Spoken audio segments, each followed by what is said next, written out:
हाँ जी, good morning, सुप्रभात और मेरी तरफ से आप सब लोगों को प्यार भरा नमस्कार। सब लोग अच्छे हो? ओके, तो हम पढ़ रहे हैं राजस्थान हिस्ट्री की सीरीज। हमारी राजस्थान हिस्ट्री की सीरीज चल रही है जिसमें हम राजस्थान के प्रमुख राजवंश पढ़ रहे हैं। इससे पहले हमारी 4 क्लास आ चुकी है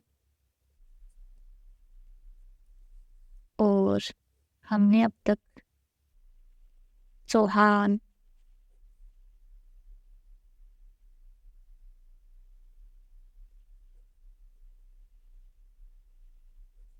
कंप्लीट कर लिए और परमार कंप्लीट कर लिए। आज हम पढ़ेंगे प्रतिहार वंश। ये 5-10 मिनट का है, निपटा देंगे। अगर आपको क्लास अच्छी लगे तो एक लाइक तो बनता है। चलिए फिर शुरू करते हैं। प्रतिहार वंश, तो इनका उत्पत्ति स्थल कौन सा है? मंडोर।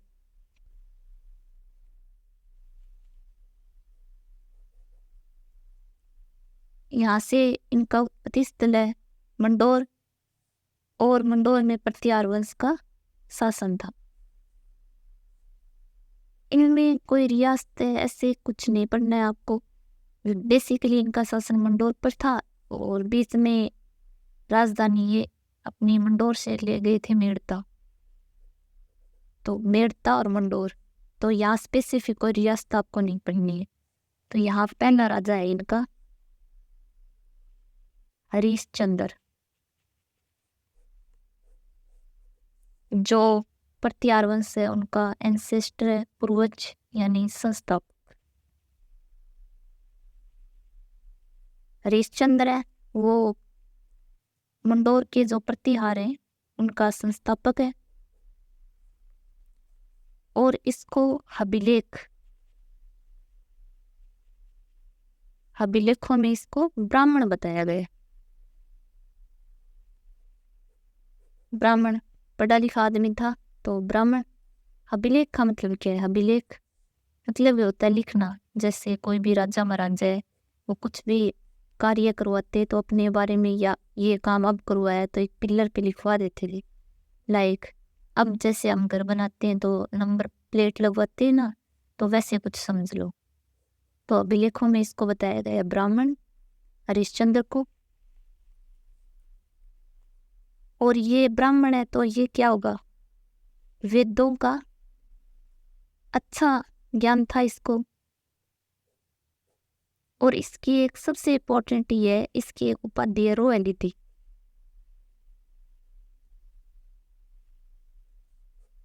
यानी योग क्रिया में निपुण।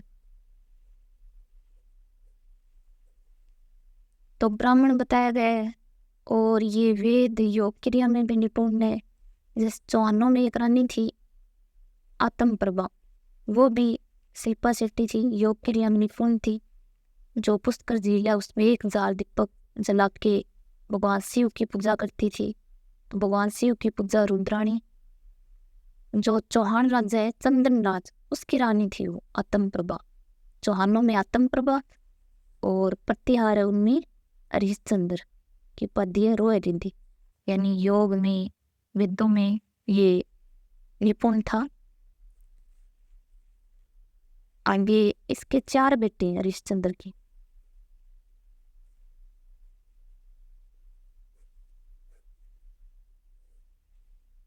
एक बेटे का नाम है रंजिल, एक का नाम है भोग भट्ट, एक का नाम है कक। मस्त मस्त नेम है। एक का नाम है दद्द। तो साथ में बोलो, हरिश्चंद्र है उसकी उपाधि रोयली थी। और एक के बेटे का नाम है रंजिल, एक का भोग भट्ट, एक कक, एक दद्द। और इनके बेटों ने ना मंडोर पर कब्जा किया, उसको जीता और वहां का राजा घोषित किया। अब जो फैक्ट है वो समझो आप। जैसे आगे का राजा है, आगे नेक्स्ट राजा बना वो है रंजिल। जो हरिश्चंद्र है वो तो इनका जैसे संस्थापक या पूर्वज है, लेकिन जहाँ से जो फर्स्ट राजा है वो है रंजीत, जहाँ से इनकी वंशावली प्रारंभ हुई। यानी इन्होंने बेटों ने मिलकर मंडोर पर कब्जा किया और अपने आप को राजा घोषित किया। तो फर्स्ट राजा है इनका रंजीत। हरिश्चंद्र, रंजीत, आगे एक राजा है नागभट्ट। 2-4 राजा हैं, उनकी फैक्ट याद रखनी है आपको। इनमें और कुछ नहीं है, पत्तियार में से क्वेश्चन आएगा तो वो यहीं से बनेंगे। नागभट्ट, ये नागभट्ट है, ये अपनी राजधानी मंडोर से मेड़ता ले गया। मंडोर इनका उत्पत्ति स्थल है, तो ये मंडोर से एक बार मेड़ता ले गया था अपनी राजधानी। तो प्रमुख इनके जो शासन है वो या तो मेड़ता या मंडोर, जहाँ पर पत्तियारों का शासन रहा है। और इस नागभट्ट के 2 बेटे हैं, एक का नाम है तात और एक का नाम है भोज। ये तात तो इतना साधु संत टाइप का आदमी है, तो ये बन गया सन्यासी। और ये भोज है, ये आगे राजा बना और वापस राजधानी मेड़ता से इन्होंने अपनी राजधानी मंडोर बना दी। तो एक बीच में ये राजधानी है मंडोर से मेड़ता कौन लेके गया था? नागभट्ट। ये वाला फैक्ट याद रखना। बाकी टाइम ऑलमोस्ट इनकी राजधानी मंडोर ही थी। तो ये आके एक राजा हुआ है कक, जो हरिश्चंद्र का बेटा है कक। ऊपर हमने देखे हरिश्चंद्र के 4 बेटे हैं। इस कक ने मुंगेर के युद्ध में भाग लिया।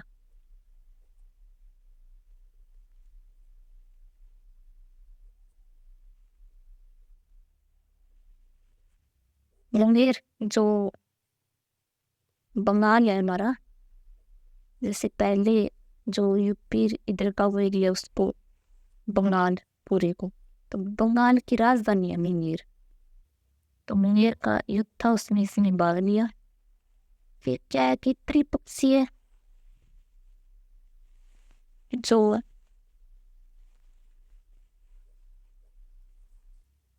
संघर्ष, जो त्रिपक्षीय संघर्ष है वो है पाल, प्रतिहार, राष्ट्रकूट। इन तीनों के बीच त्रिपक्षीय संघर्ष चल रहा था।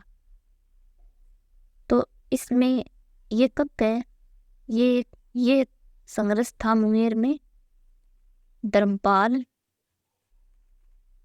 वर्सेज प्रतिहार राजा है बीनमाल का।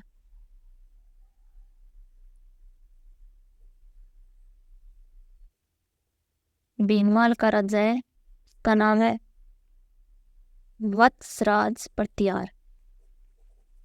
तो इस कक ने ये भी प्रतिहार है और एक बीनमाल का राजा है वत्सराज प्रतिहार।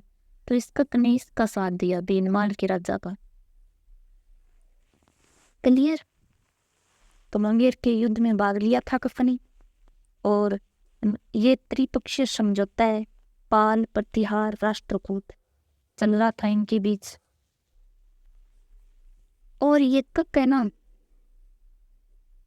ये फैक्ट याद रखना है आपको। और थोड़ा सा ये याद रखना है, ये कक जैसे राजस्थान के सभी एग्जाम देते हैं ना, तो इसको व्याकरण है, हिंदी, इंग्लिश, रीजनिंग में सब आता है जीके जी। तो ये कक है, व्याकरण है, ज्योतिष से और काव्य, इन सब का ज्ञाता था। इतना ये फैक्ट याद रखना है। फिर कक के 2 बेटे हैं। ये कक है, इसके 2 बेटे हैं जिनका नाम है बाउक और एक का नाम है ककूक।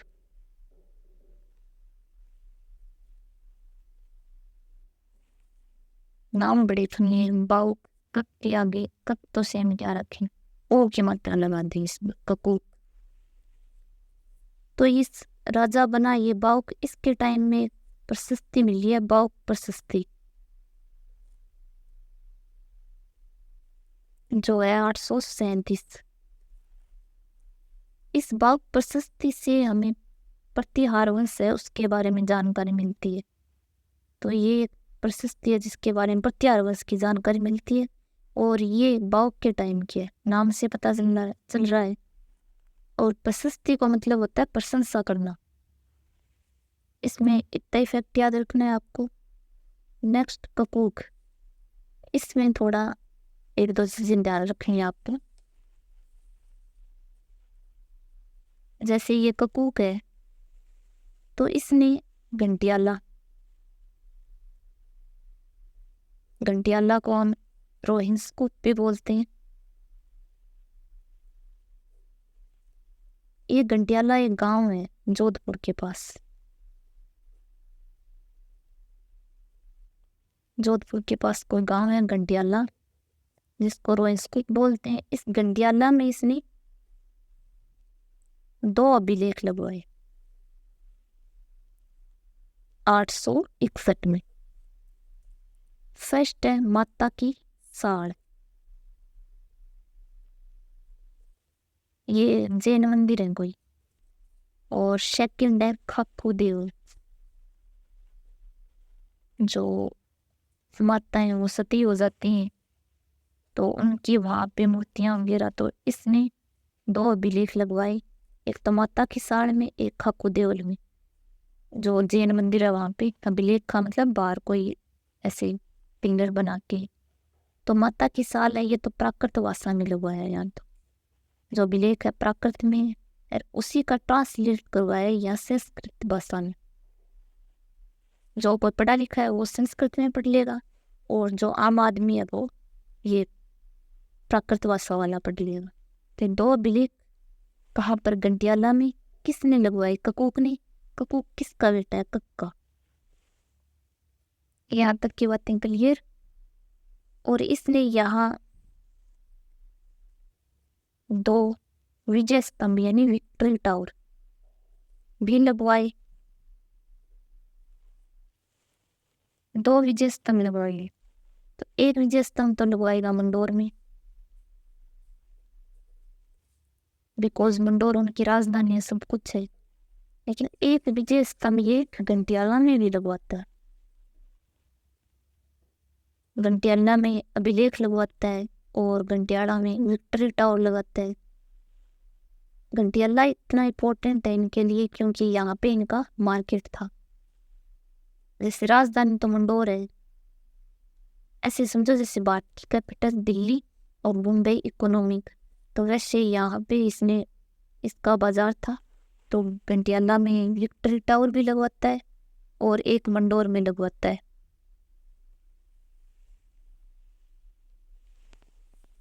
ये हमारा हुआ प्रतिहार वंश कंप्लीट। इतना ही है एक पेज का। शॉर्ट में किसी को एसएस लेना है तो साथ में